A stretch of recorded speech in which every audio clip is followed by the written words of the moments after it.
Hello, my friends. My name's Anthony Resinello. I'm a social and relationship coach, otherwise known as a dating coach. I'm living in Los Angeles. I've been doing this for the past 15 plus years, coaching people on how to meet the people that they really want to be with in the easiest, most efficient way possible. Today, I'm reacting to Truth or Drink by The Cut. If you're interested in getting help with online dating, I have a free online dating class. You can get the link in the description. It's a very small slice of the much larger online dating program I have called Textual Healing that, teaches you how to meet people on the internet. Let's get to the cut. Hi, I'm Sienna.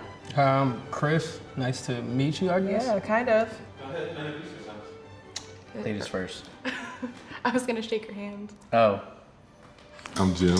Nice to meet you. Where your hand at? Ooh, that boy's got a nice voice. Yeah, how you doing today? I'd already be creaming at that. What's your type? Be specific. I really love voluptuous women or women with curves, period. Already she's like, nope, not me. True or false, relationships require 100% honesty. I'm gonna take a shot for that one. Oh. Why? You could have just said true.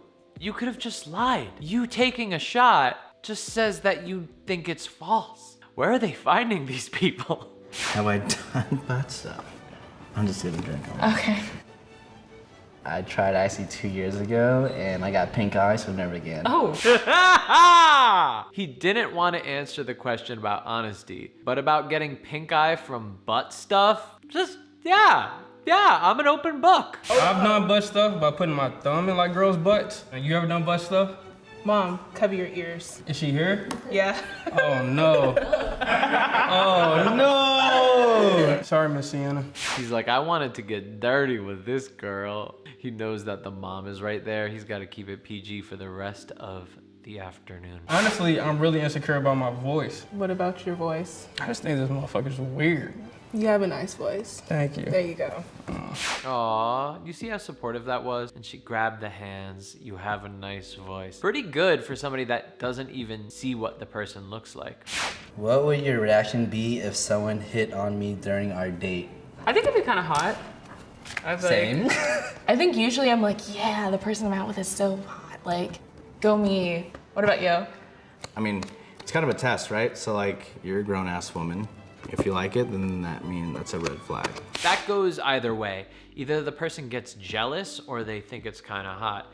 Personally, I don't get jealous whatsoever. So yeah, I would be like, oh, this is pretty cool. But if it was, wait a second, let's back up. It goes back to that Jerry Seinfeld scene where somebody hits on Elaine while Jerry is hanging out with Elaine at some store.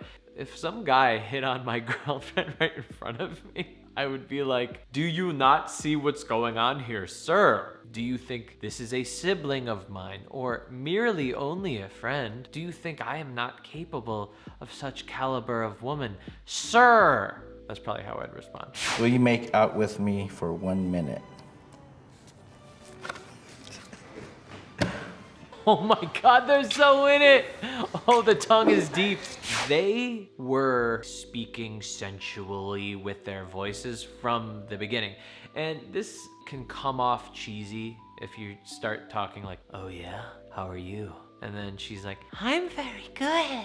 Or whatever, like the Marilyn Monroe thing or whatever, the way sexy women like to talk. It can be cheesy, but at the same time, it really does set the stage and show your intentions, show what mood you're in, and what mood you are in basically helps the other person get into that mood too. Think about it. If you walk into a room and you're really, really positive and you're showing positivity to everyone around you, what's likely going to happen? Other people are gonna feel positive too. If you go into a room and you are just a douche, you are a douchebaggy boogie, people are gonna feel agitated, angry, annoyed. If you start talking to somebody and you're a little more sexual, Yeah. If you're more sexual when you're talking to that person, well, then that person could polarize. They could feel sexual with you, or they could be disgusted and leave. But the last thing that they're gonna feel is completely neutral about it. It's just unavoidable that if you're putting out that sexual vibe, that person is just gonna be like,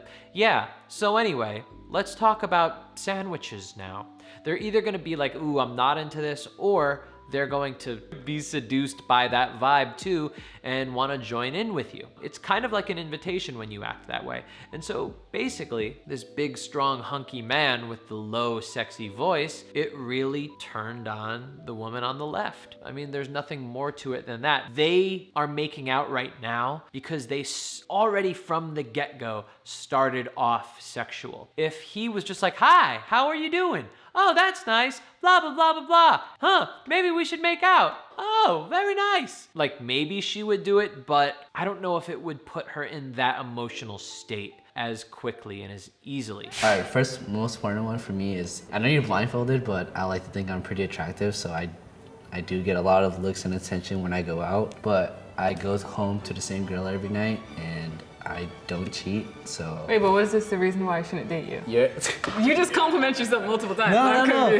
He's doing the exact opposite. He's qualifying himself, which in general, even if he wasn't supposed to be saying things about why she shouldn't date him, still qualifying yourself to somebody, like listing off the reasons why you are a good mate, is just not charming whatsoever. Don't ever do that. So it was basically, if you have insecurities, I think you shouldn't date me. That's the This person. is coming back to me. Why No, should I date it is. You don't understand. Next question.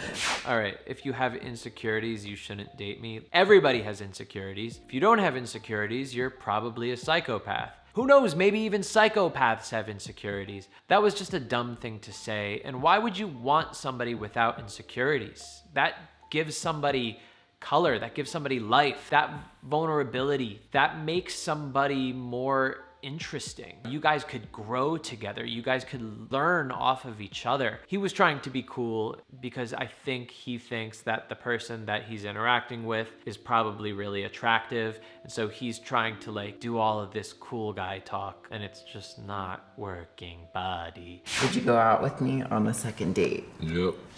Yep. I don't think so, just because I feel like there's like a distinct lack of like chemistry. I'm sorry, was that rude? No. It would have to be an exciting second date. This wasn't exciting enough? Damn. It had to be next year because this year's been pretty crazy for me. Would you go on another date? I don't know. You're interesting. You say a lot, but then don't say a lot. So I I'm think I have a curious as pretty to- interesting life, so I totally feel you on that. This guy sucks. It would have to be next year because this year's too crazy for me. Oh. Ready to take Blindfold off? Yeah? Yeah. Wait, I'm pretty red, hold on. Wait, so is he saying that he's insecure about the potential of her seeing him as a little more red than usual? Why would he be red? Is it because he's anxious? Might those things be insecurities? Oh, what's up? How you doing, girl? Hi. You're hella pretty. Thank you. Your face is pretty beautiful. You have nice eyes. Hey, Hey, how you doing? I'm good. Hi. Hi, I'm Hannah. Yeah, I know. You are tall. I am, in fact. Parker, were you disappointed that she doesn't want to go on a second date with you? No. No. Wowzers. Well, that was fun. Not as educational as I thought it would be, except for don't qualify yourself to people. Don't try to be a dick and come off really too cool for school and say, oh, I can't go on a date for another year. I didn't even sense like irony, sarcasm. Like it sounded like he thought that truly was cool shit to say. I'm gonna take a shot for that one. Maybe another educational thing is if you're feeling sexual, like let's say you're on like a first date or a second date and you want to get down with the other person, I don't want you to like talk sexy because that genuinely is just like, I don't know. I think his name is Jim. I think he has a talent at kind of using his voice in a way. A good way to think about this without coming off cheesy or like creepy or cringy is access that attraction you have for the person you're interacting with. So like, in other words, don't try to cut that off. I think in times where we're not supposed to be sexual, like maybe in a business interaction, we're supposed to cut off those feelings because we're in a business. But maybe at a bar while people are there to actually date, hook up, or on a first date, a second date, a third date, where the expectation to get sexual is there, it still feels weird to initiate sex with somebody or initiate that sexual beginnings with somebody. So how do you do that in a non-creepy way? Like I said, instead of acting sexual, is merely just start connecting with your sexual attraction for that person that you're interacting with. In other words, allow yourself to feel sexually attracted to them. In all of these little micro expressions and your body language and the way that you speak and the way that you look at the person, you're naturally going to start being more sexual with that person. And if they are attracted to you back, they will reciprocate that exact vibe. If they are not attracted to you, they'll move away and go away. And that's okay too. You can move on to somebody else. That's the way I would think about it. Also, if those feelings of attraction towards that person manifest in words, use that as well. Let them know that you're attracted to them. That helps too. I actually talk a lot about how to get sexual with somebody in a non-creepy or cheesy way in my new course, Textual Healing, which is all about meeting people on the internet. You could get a small slice of that for free, the course, of course, down below, the link in the description. Bye.